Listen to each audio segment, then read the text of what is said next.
السلام علیکم ورحمۃ اللہ وبرکاتہ۔ کیا حال احوال ہیں آپ سب کے؟ میں امید کرتی ہوں کہ آپ سب ایمان اور عمل صالح کی بہترین حالتوں میں ہوں گی، اور یہ توبہ سیریز آپ کے ایمان اور عمل کو مزید بڑھا رہی ہوگی اور آپ کو توبہ کی جانب راغب کر رہی ہوگی۔ تو اللہ سے دعا ہے کہ اللہ ہم سب کی سچی توبہ قبول و منظور فرمائے، آمین یا رب العالمین، آمین۔ تو آج ہم بات کریں گے کہ توبہ کرنا کب اور کیوں ضروری ہوتی ہے، اور قرآن اور حدیث میں توبہ کے بارے میں اللہ تبارک و تعالیٰ کے کیا احکامات ہیں، اور نبی صلی اللہ علیہ وسلم نے اس بارے میں کیا ارشاد فرمایا۔ تو سب سے پہلے تو یہ چیز میں آپ کو بتا دوں کہ توبہ گناہ پہ ہوتی ہے، اور گناہ کسے کہتے ہیں۔ گناہ کی ڈیفینیشن آپ کو بتا دیتی ہوں۔ گناہ ہر وہ چیز جو آپ کے دل میں کھٹکے اور آپ ناپسند کریں کہ لوگ اس کے بارے میں جانیں، یہ حدیث میں گناہ کی ڈیفینیشن بتائی گئی ہے۔ اللہ تعالیٰ نے انسان کو پیدا کیا، اس کے اندر اچھے اور برے کی تمیز ڈال دی۔ اگر آپ برے کام کی جانب مائل ہوں گی، راغب ہوں گی، تو آپ کے اندر ایک الارم بجے گا، وہ آپ کو بتائے گا کہ یہ چیز غلط ہے۔ ضمیر آپ کو کھٹکا دے گا کہ نہیں تم غلط کر رہی ہو۔ تو وہ کام جو آپ کو غلط لگے وہی گناہ ہے، اور وہ کام جو آپ لوگوں سے چھپائیں، مطلب پبلکلی اسے اناؤنس نہ کر سکیں کہ ہم یوں کرتے ہیں یا ہم یہ کرتے ہیں، تو وہ چیز گناہ ہے۔ اور گناہ چاہے صغیرہ ہو یا کبیرہ ہو، یہ معمولی نہیں ہے۔ آپ صلی اللہ علیہ وسلم نے صغیرہ گناہوں کے بارے میں سیدہ عائشہ رضی اللہ تعالی عنہا کو فرمایا کہ عائشہ چھوٹے چھوٹے گناہوں سے بچو کہ یہ مل کے ایک بہت بڑا ڈھیر بن جاتی ہیں۔ اور اسی طریقے سے کبیرہ گناہوں کے بارے میں اللہ تبارک و تعالی نے قرآن میں منع کیا کہ یہ کبیرہ گناہ حرام ہیں، اور ان میں 7 اکبر الکبائر اللہ نے بیان کیے، جن میں شرک، زنا، ناحق اولاد کو قتل کرنا، ڈاکہ زنی، اسی طریقے سے شراب، تو یہ سب اکبر الکبائر گناہ ہیں۔ بھولی بھالی عورت کی عصمت پہ داغ لگانا، جھوٹ بولنا، جھوٹ کو بھی کبیرہ گناہوں میں رکھا گیا، بڑے گناہوں میں۔ تو چاہے گناہ کبیرہ ہوں یا صغیرہ ہوں، جس بھی نوعیت کے ہوں، گناہ معمولی نہیں ہوتے۔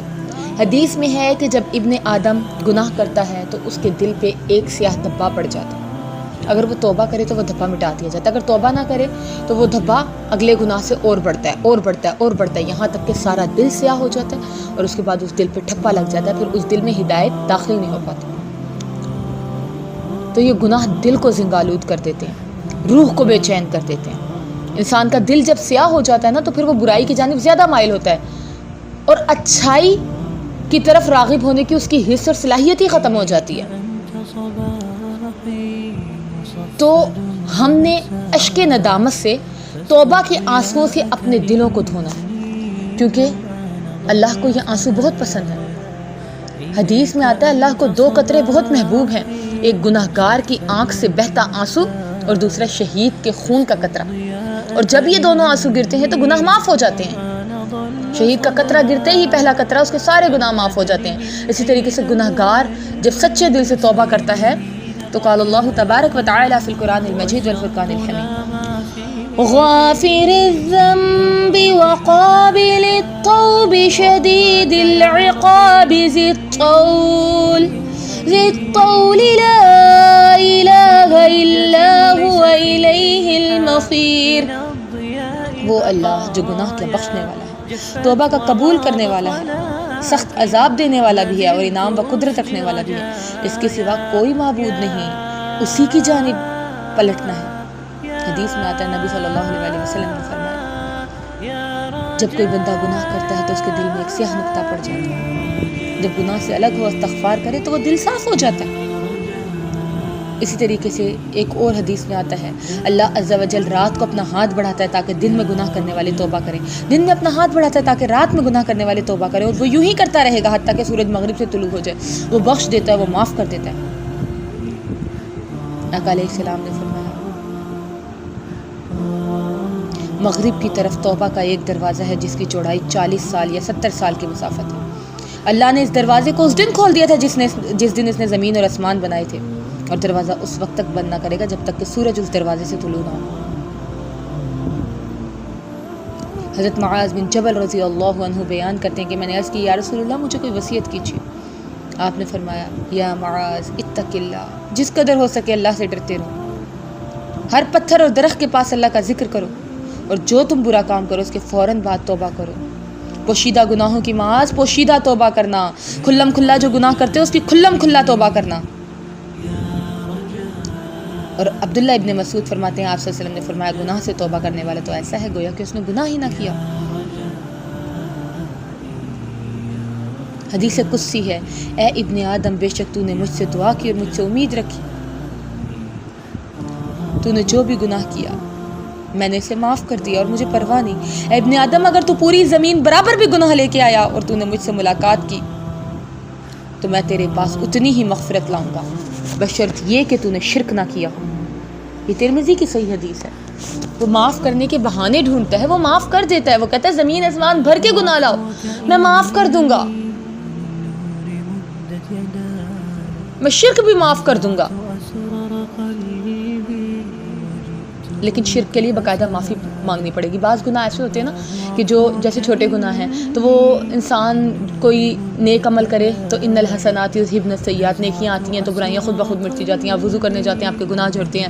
اسی طریقے سے آپ جو ہے کچھ نفلی روزے ایسے ہیں کہ جو رکھتے ہیں تو اس سے جو ہے وہ آپ کے گناہ جھڑتے ہیں، کفارہ بن جاتا ہے. لیکن شرک اس کے لیے معافی مانگنی پڑے گی. چھوٹے گناہ اللہ ویسے ہی معاف کر دے گا سوائے شرک کے. شرک کے لیے باقاعدہ معافی مانگنی پڑے گی. ایک جگہ پہ اللہ تعالیٰ ارشاد فرماتا ہے وَاسْتَغْفِرِ اللَّهَ إِنَّ اللَّهَ كَانَ غَفُورًا رَحِيمًا. اللہ سے بخشش مانگو، بے شک وہ بخش دیتا ہے، وہ معاف کر دیتا ہے. ایک اور جگہ پہ فَاصْبِرْ إِنَّ وَعْدَ اللَّهِ حَقٌّ وَاسْتَغْفِرْ لِذَنبِكَ وَسَبِّحْ بِحَمْدِ رَبِّكَ بِالْعَشِيِّ وَالْإِبْكَارِ. اے نبی آپ صبر کریں، اللہ کا وعدہ سچا ہے.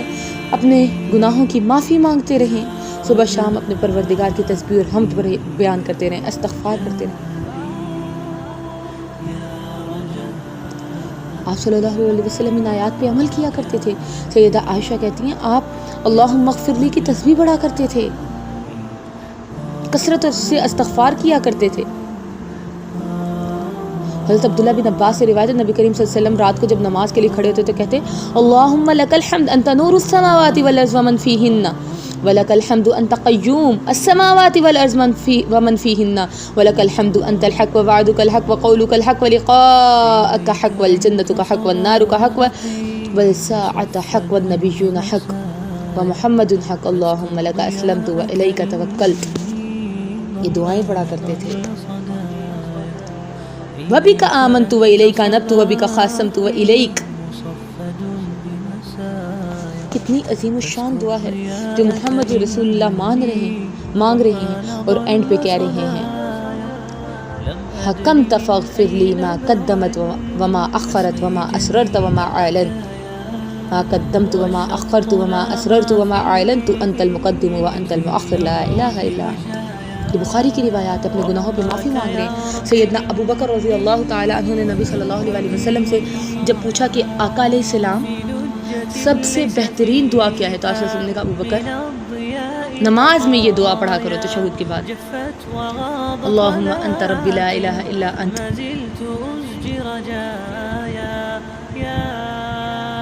فاغفر لی مغفرۃ من عندک وارحمنی انک انت الغفور الرحیم. اللہم انی ظلمت نفسی ظلما کثیرا.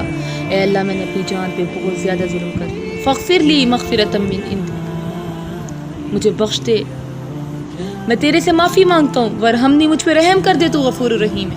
یہ دعائیں سکھائی ہیں. اپنے گناہوں کا اعتراف کریں. سید الاستغفار سکھایا ہے. اور استغفار کے بڑے فائدے ہیں، بخشش، مغفرت، رزق میں برکتیں. ہر گناہ، ہر مرض، ہر بیماری کا علاج استغفار ہے.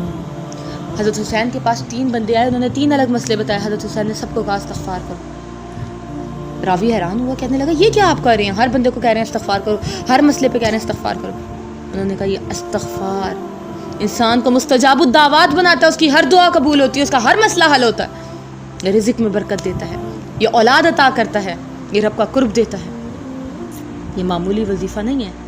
استغفار اپنی زندگی میں استغفار کو لازم کر لو. گناہ ہوئے ہیں یا نہیں ہوئے، ہر حال میں اللہ سے بخشش طلب کرتے رہیں، معافی مانگتے رہیں.